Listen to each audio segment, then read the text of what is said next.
నమస్తే. నా ప్రభాత కమలంకు స్వాగతం.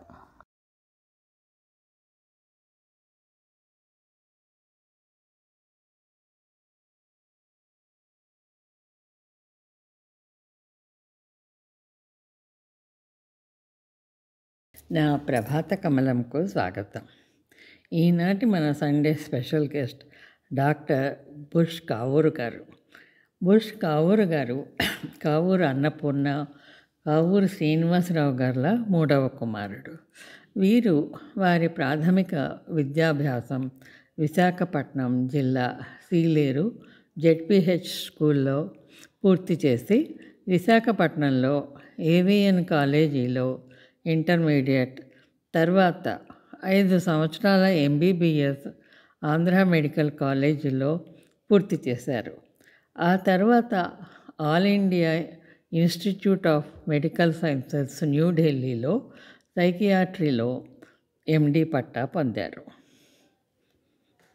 1994వ సంవత్సరంలో వారు అమెరికాలో ప్రతిష్టాత్మక యూనివర్సిటీ ఆఫ్ పెన్సిల్వానియా మెడికల్ కాలేజీలో సైకియాట్రీ, జెరియాట్రిక్ సైకియాట్రీ ఫెలోషిప్ చేసి తదనంతరం అమెరికాలో అనేక రాష్ట్రాలలో సుమారు 33 సంవత్సరాలు మానసిక వైద్యులుగా పనిచేసి ఎందరో వైద్య విద్యార్థులకు మార్గదర్శిగా నిలిచి ఉత్తమ ఉపాధ్యాయుని అవార్డు ఎన్నోసార్లు అందుకున్నారు. వీరు ప్రస్తుతం అమెరికాలో వర్జీనియా రాష్ట్రంలో రోనక్ పట్టణంలో ప్రభుత్వ మానసిక వైద్యులుగా పనిచేస్తున్నారు.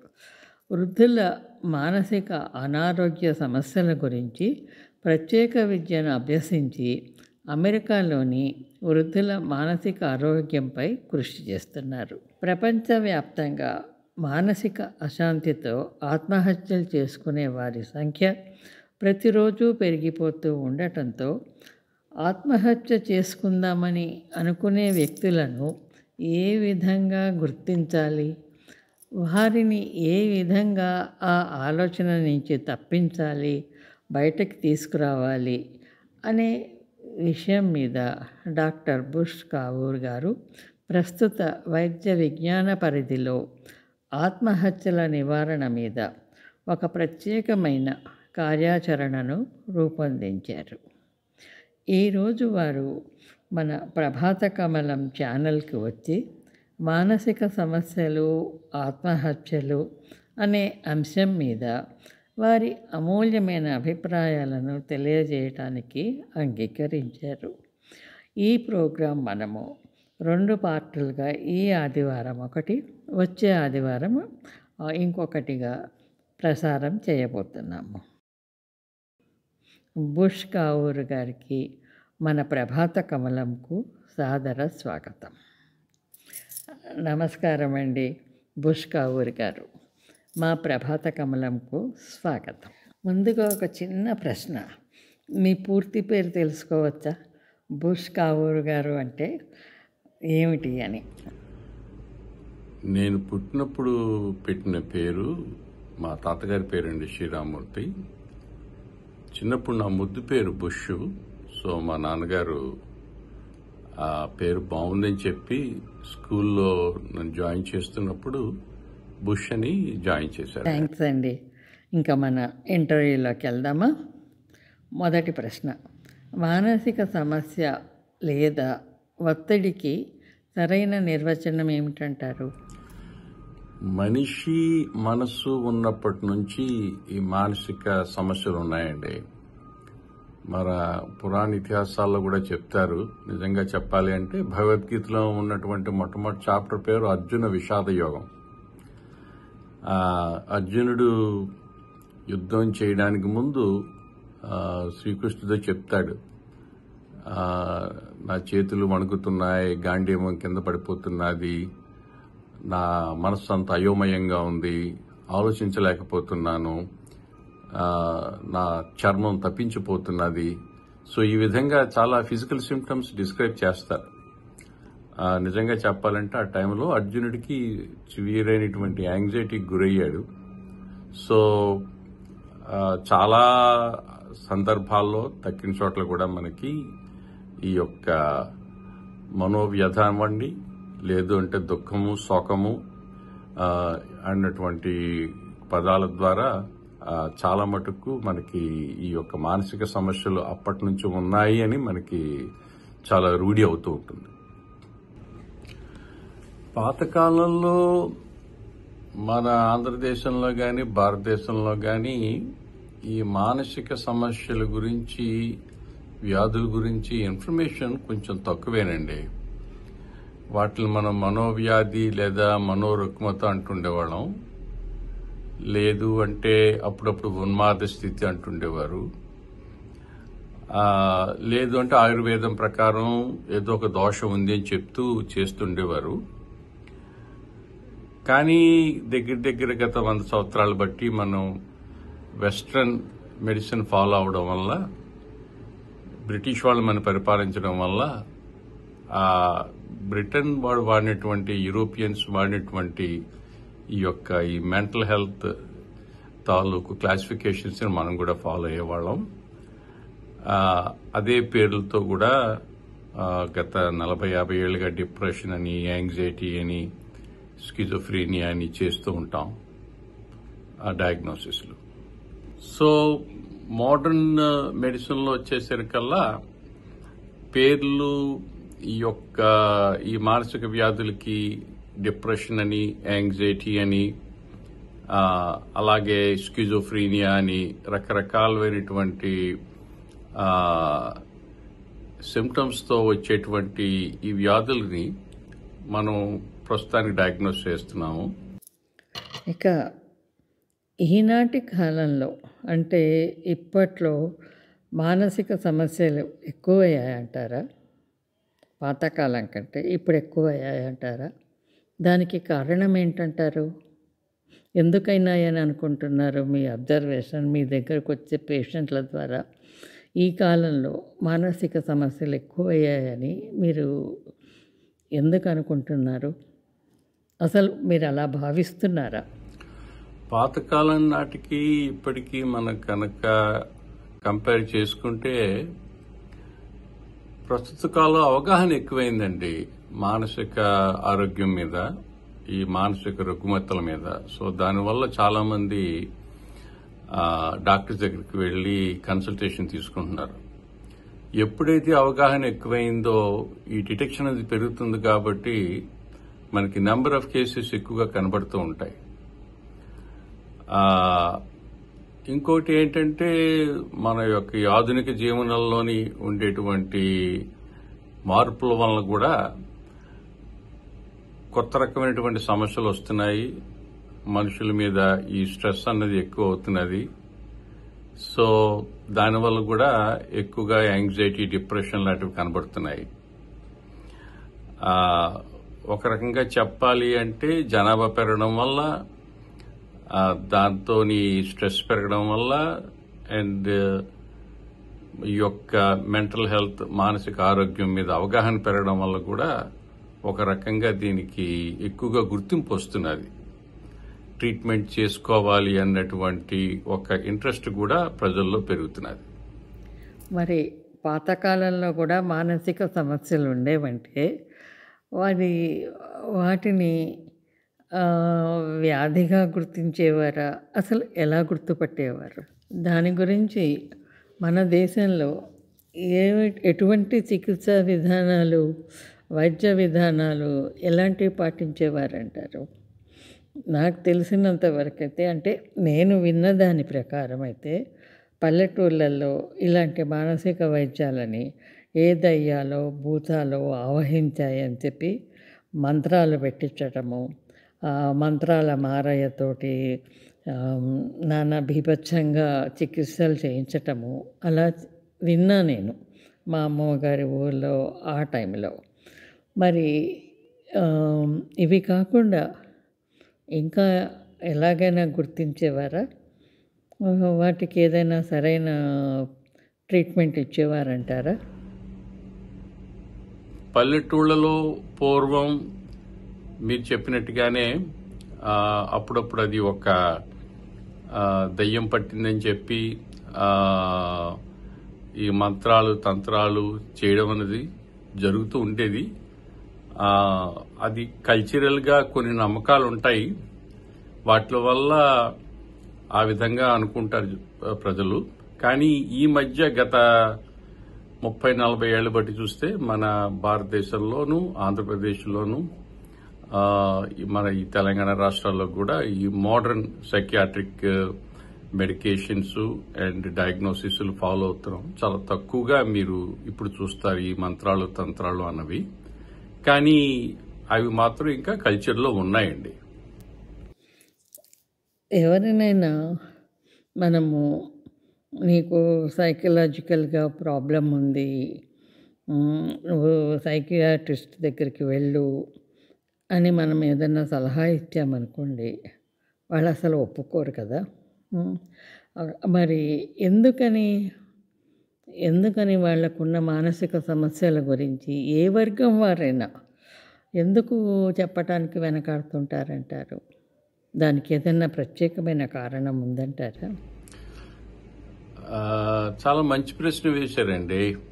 ఎందుకు చాలామంది ఈ మెంటల్ హెల్ప్ తీసుకోవడానికి వెనుకాడుతారు, ఒక సైకియాట్రిస్ట్ని కానీ ఒక సైకాలజిస్ట్ని కానీ కలిసి ఎందుకు వాళ్ళు హెల్ప్ తీసుకోరన్న దానికి ప్రపంచవ్యాప్తంగా ప్రాబ్లం. అది మోస్ట్లీ స్టిగ్మా అంటాం దాన్ని, మెంటల్ హెల్త్ స్టిగ్మా అని చెప్పి, లేదా మారల్ డిఫెక్ట్ అని అనుకుంటుంటారు. అంటే మనం ఒక అగౌరవమైన ఇష్యూ అని నామర్ద అనుకుని, లేదా అది ఒక నైతికంగా దిగజారిపోయినటువంటి పరిస్థితి అన్న ఉద్దేశంలో చూస్తారు.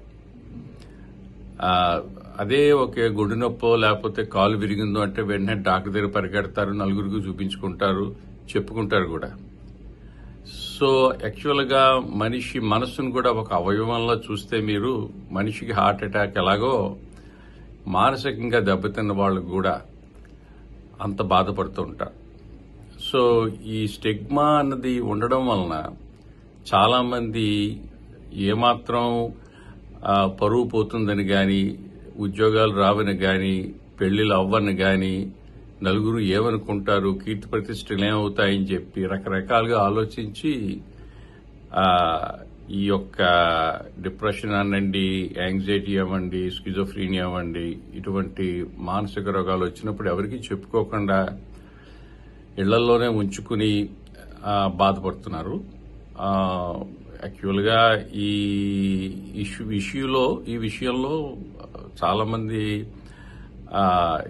అవేర్నెస్ పెంచుదాం, మానసిక ఆరోగ్యం గురించిన ప్రయత్నాలు చేస్తున్నారు, చెయ్యాలి కూడాను. ప్రతి మానసిక సమస్య తీవ్రమైంది అంటారా? వాటికి చికిత్సా విధానాలు వేరే వేరే ఉంటాయా? అన్నీ తీవ్రంగానే ఉండవు కదా. మొదట్లోనే గమనించామనుకోండి, స్టార్టింగ్లోనే, అప్పుడు దానికి విధానం వేరే ఉంటుంది, ట్రీట్మెంట్ చేసేది. తీవ్రమైనప్పుడు ట్రీట్మెంట్ చేసేది దానికి వేరే విధానం ఉంటుంది. మరి దానికి పేషెంట్స్ అనొచ్చా వాళ్ళని? వాళ్ళు ఎలా స్పందిస్తారంటారు? కోఆపరేట్ చేస్తారా? ఇది పెద్ద ప్రశ్న కదా. ఫస్ట్ ఆఫ్ ఆల్ అసలు వాళ్ళకి మానసిక సమస్య ఉందా లేదా, ఉన్నది అని ఎట్లా గుర్తించటం ఎట్లా, అది ఎవరు గుర్తించాలి, దానికి చికిత్సా విధానం అంటే ట్రీట్మెంట్ ఎట్లా ఉంటుంది, దానికి పేషెంట్ రియాక్షన్ ఎలా ఉంటుంది? మంచి ప్రశ్న అండి.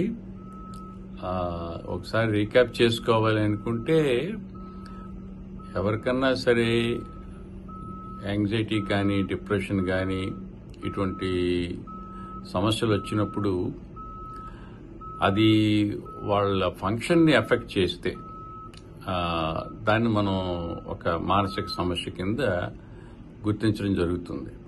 ప్రతిదీ సీరియస్గా ఉన్నటువంటి ఇష్యూ అంటే కాదండి. చాలా మటుకు యాంగ్జైటీ, డిప్రెషన్లు మనకి ఏదైనా ఆ సమస్య తొలగిపోయిన వెంటనే ఆ సిమ్టమ్స్ కూడా ఇంప్రూవ్ అయిపోతుంటాయి. కానీ ఎప్పుడైతే మన యొక్క జాబ్ ఇష్యూలో కానీ, ఇంట్లో పర్సనల్ ఇష్యూస్లో కానీ, సోషల్గా కానీ చాలా ఇబ్బందికరంగా అవి తయారైతే మాత్రం అప్పుడు మనం డాక్టర్ని అప్రోచ్ అవ్వాలి. ఇక్కడ ట్రీట్మెంట్ ఏ విధంగా ఉంటుంది అంటే, మానసిక సమస్యలకి కౌన్సిలింగ్ ద్వారా చాలా మటుకు మనం వాటిని నివారించవచ్చండి. ఒకవేళ కౌన్సిలింగ్ కనుక సరిపోకపోతే అప్పుడు మెడిసిన్స్ వాడచ్చు. జనరల్గా మానసిక సమస్యలు కొంచెం తీవ్రత పెరిగితే గానీ వాళ్ళు డాక్టర్ దగ్గరికి రారండి. సో డాక్టర్ దగ్గరికి వచ్చారు అనేసరికల్లా అది కొంచెం తీవ్రంగా ఉండేటువంటి ఇష్యూ కింద మనం జనరల్ గా కన్సిడర్ చేయాలి. చిన్న చిన్న సమస్యలకి ఎవరు డాక్టర్ దగ్గరికి వెళ్లరు. ఎస్పెషల్లీ ఈ స్టిగ్మా ఉండడం వల్ల, లేదు అంటే ఏదో కాస్త తాత్సారం చేయడం వలన పర్వాలేదు తగ్గిపోతుంది అనేటువంటి ఒక లిటిల్ బిట్ ఆఫ్ నెగ్లిజెన్స్ వల్ల కూడా వాళ్ళు దాన్ని లేట్ చేస్తుంటారు. యాక్చువల్గా చెప్పాలంటే prevention is the best cure అంటాం కాబట్టి మానసిక సమస్యల ఇష్యూలో కూడా ముందుగానే మనం జాగ్రత్తలు తీసుకుని లైఫ్ స్టైల్ చేంజెస్ చేసుకుంటే డాక్టర్ దగ్గరికి వెళ్లవలసిన అవసరాలు కూడా చాలా తక్కువగా ఉంటాయండి. సహజంగా ప్రతి వ్యక్తికి జీవితంలో ఎదుగుతున్నప్పుడు వచ్చేటువంటి ఇబ్బందులు అవనివ్వండి, లేకపోతే ఎడుదుడుకులు అవనివ్వండి, వాటిని ఎదుర్కొనేటువంటి కొంత శక్తి లేదా కోపింగ్ స్కిల్స్ ఉంటూ ఉంటాయి. ఎప్పుడైతే ఒక సమస్య అవ్వండి, లేదు అంటే ఏదైనా ఒక ఒత్తిడి అవనివ్వండి, మన యొక్క వ్యక్తిగత జీవితంలో కానీ లేదా మన ఉద్యోగ జీవితంలో కానీ లేదా సంఘపరంగా అంటే సోషల్గా కానీ పర్సనల్గా కానీ ఆక్యుపేషనల్గా కానీ చెప్తుంటాం. ఈ మూడిట్లో ఇబ్బంది కలిగి అంతకు ముందులాగా కనుక పెర్ఫామ్ చేయలేకపోతున్నాము అనుకుంటున్నప్పుడు దాన్ని కొంచెం ఒక మానసిక సమస్య కింద పరిగణిస్తాం.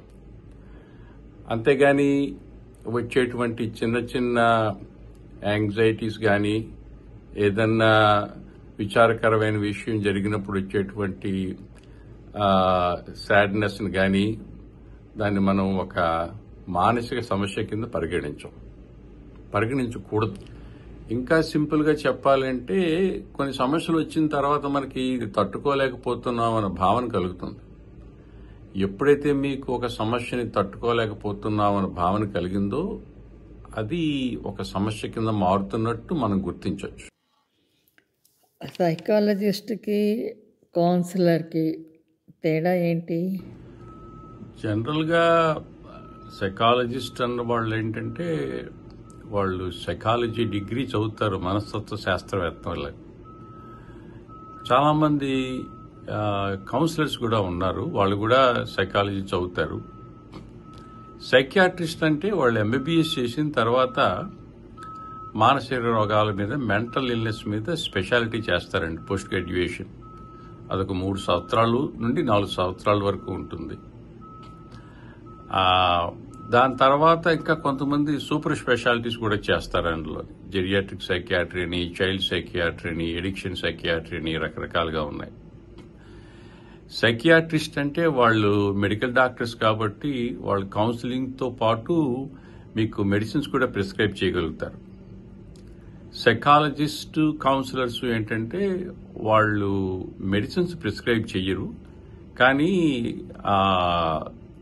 మనస్సుకు సంబంధించినటువంటి ఏ విధంగా వాళ్ళు ఒక పేషెంట్కి చెప్తే సమస్యల్ని ఎదుర్కొనేటువంటి మానసిక స్థైర్యం వాళ్ళకి ఏ విధంగా వస్తుంది అన్నది చూసి ఆ కోపింగ్ స్కిల్స్ అంటాం, వాటిని వాళ్ళు నేర్పగలుగుతారండి.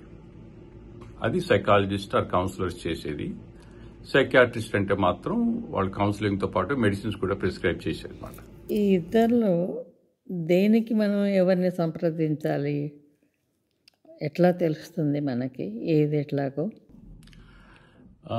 ఎప్పుడు సైకియాట్రిస్ట్ దగ్గరికి వెళ్ళాలి, ఎప్పుడు సైకాలజిస్ట్ దగ్గరికి వెళ్ళాలి అనే ఇష్యూ వచ్చేసరికల్లా యాంగ్జైటీ, డిప్రెషను అన్నవి జనరల్గా తగ్గు ముఖంలోనూ తక్కువ తీవ్రతలో ఉన్నప్పుడు సైకాలజిస్ట్ ఉపయోగపడతారండి. ఎప్పుడైతే ఈ యాంగ్జైటీ అన్నది, డిప్రెషన్ అన్నది ఇంకా తక్కినటువంటి వ్యాధులు ఉన్నాయి, బైపోలార్ డిజార్డర్ అని చెప్పి, స్కిజోఫ్రీనియా అని చెప్పి, సైకోసిస్ అని చెప్పి, అవి ఎక్కువ తీవ్రంగా ఉన్నప్పుడు మాత్రం తప్పకుండా you have to go to A psychiatrist అండి. వాళ్ళు మందులు ఇచ్చి at the same time counselling ఇచ్చి కూడా వాళ్ళు ట్రీట్ చేస్తారు. దాని తర్వాత ఈ రోగం తగ్గుముఖం పట్టిన తర్వాత మళ్ళీ reintegration into they regular life. So మళ్ళీ జీవన విధానంలోకి రావాలి అంటే అప్పుడు కూడా ఈ కోపింగ్ స్కిల్స్ డెవలప్ చేసుకోవడానికి మళ్ళీ సైకాలజిస్ట్ కానీ కౌన్సిలర్స్ కానీ వాళ్ళ తాలూకా ఇంపార్టెన్స్ కూడా ఎక్కువగా ఉంటుందండి. ధన్యవాదాలండి బుష్ కావూర్ గారు. ఈ ప్రాథమిక ప్రశ్నలకి, మామూలు జనరల్ డౌట్స్కి మీరు ఇచ్చిన సమాధానాలు మాకు సంతృప్తికరంగా ఉన్నాయి. ఇంకా కొంచెం ఏదైనా డౌట్స్ వస్తే మళ్ళీ అడుగుదాం. తప్పకుండానండి. నాకు ఈ అవకాశం కల్పించినందుకు మీకు చాలా ధన్యవాదాలు. నాకు తెలిసినటువంటి నాలెడ్జ్ నేను తప్పకుండా మన ప్రేక్షకులతోనూ నేను పంచుకోవడానికి రెడీగానే ఉన్నాను.